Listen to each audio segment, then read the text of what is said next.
விடுதலை 2 படத்துக்காக கௌதம் மேனன் வாங்கிய சம்பளம் எவ்வளவு தெரியுமா? இயக்குனராக தமிழ் சினிமாவில் கலக்கிக் கொண்டிருந்த கௌதம் மேனன் ஒரு கட்டத்தில் நடிக்கத் துவங்கினார். கண்ணம் கண்ணம் கொள்ளையடித்தல், கோலி சோடா 2, திரான்ஸ் ஆகிய படங்கள் இவருடைய நடிப்பில் நல்ல வரவேற்பை பெற்றது.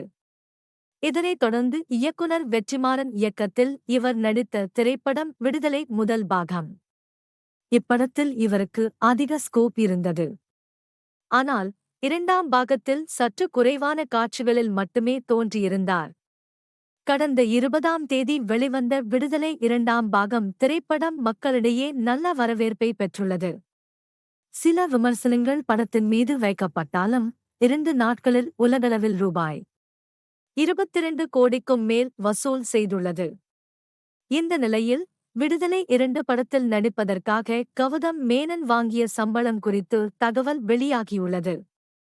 அதன்படி இப்படத்திற்காக கௌதம் மேனன் ரூபாய் 30 லட்சம் சம்பளமாக வாங்கியுள்ளார் என சொல்லப்படுகிறது.